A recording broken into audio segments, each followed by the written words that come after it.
Yo, Chris, do something for my channel, dude. Like what? Anything, dude, just anything. Like what? What's the first thing you taught on your channel?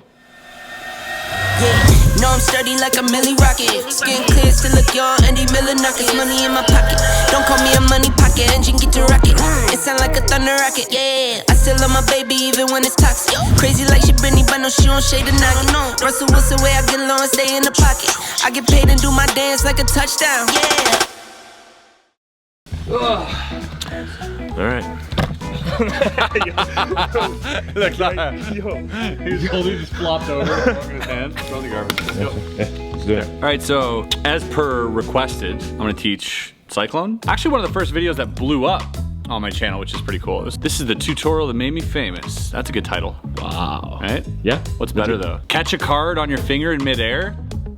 That's pretty good too. That's pretty good too. All right, I'll let you decide. Yeah, so okay. the idea here is I'm gonna teach you how to throw this card. Basically, it's just gonna take a lot of practice. So even if I teach it to you and I give you all the little hints, it's still gonna take you a lot of practice to get it down. So don't be discouraged if you're obviously not getting it even on the first day. It's pretty knacky. So here's what it looks like.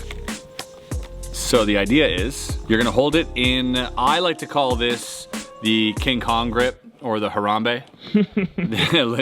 You hold it like a gorilla would hold a stack of bananas. Basically, you're gonna hold it with these three fingers here, and your pinky is going to go like this. A lot of control there. You also wanna make sure your index is curled down on that card so that the card isn't like this, it's kind of just like that.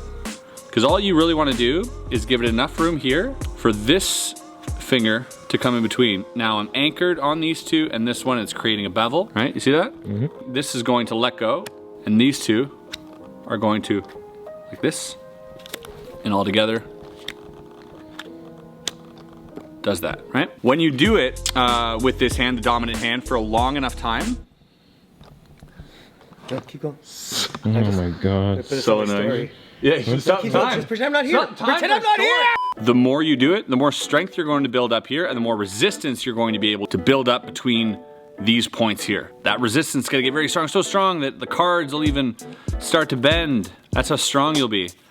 You'll be bending cards like crazy, sometimes warping them forever. So when you get that maximum tension, you can really add a lot of rotation on this thing. And that's what makes this trick nice. It's not so much just like, because there's also, you can do it without the pinky, right? I can do it without the pinky if I wanted to and just do this.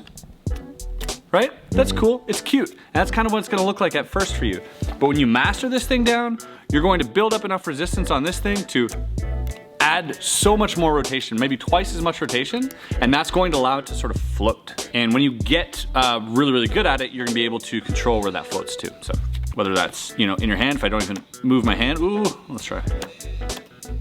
So I can control that almost every time. Such a cool move. And then you can, you know, catch on the back of your hand, slow it down enough for that. Mm-hmm. Then you can start getting a little wild with it and bouncing it off of objects successfully, at least once for the video. Oh! If you dare, you can even start doing some cool stuff like this, where you catch it with the same hand, which is kind of cool. And then you can do the trick. And the trick is, I think, the coolest thing.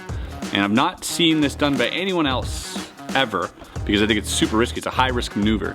And it's basically catching a card in palm. What type of palm? Any type of palm that works. Because you're not really deciding in that second how it's gonna land in your hand. I have big hands, that helps me hide it a lot. We did it earlier, Alex, like at least 50% of the time, I would nail it. Yeah. Like nail it. Not even like get close, like nail it. So the first time I showed him, I'd never shown him before, and I was like, oh, you've never seen this thing where I poke the card? He was like, no. So I was like, oh, check this out. Went to do the thing, pulled up, showed him the card. Yeah. Boom. And my hand went right through it, and he was like, what? And I was showed so him the dope, card. dude. And So dope. So now we're gonna run through how that works, okay? And it works pretty easily. It's a duplicate card. If you've ever bought decks from a first.shop, we sell them, and we used to sell them. We're gonna sell some more, and they always have a duplicate, so you can use that one. You're gonna take the duplicate, and you take anything sharp. Now, watch your fingers. Do not use scissors without parents' supervision. Unless you don't have parents, in which case, it's pretty dark. Shit got dark real quick. You gotta take a pair of scissors and cut through just like that. Take your finger, now most of yours, okay. You're gonna make it so your finger enters that hole to about your second knuckle so that it's easy to slip your finger into. Comment all your jokes below. You're gonna put it like this.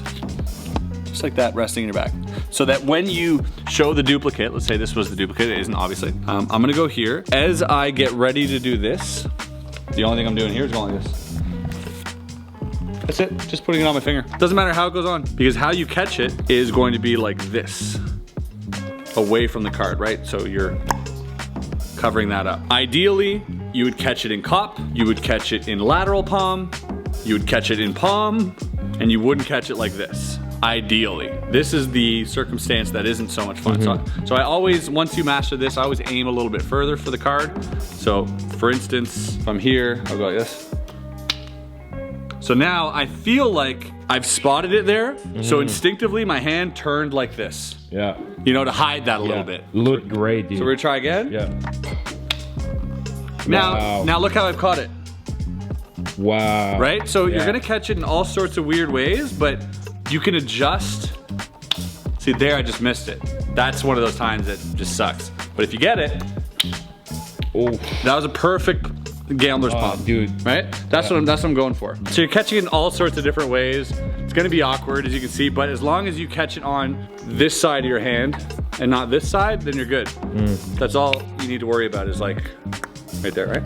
Because then from this angle, can't see anything, yeah.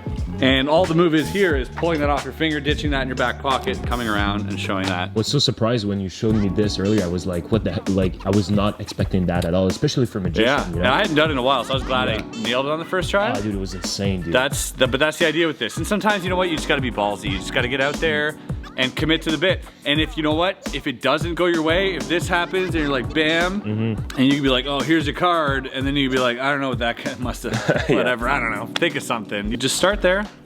And eventually, you know, you'll be teaching me how to do it, I guarantee you. So, there you go. All right, guys, so here's a quick overview in slow motion for you guys so you can practice, learn it the correct way, and yeah, let's do it.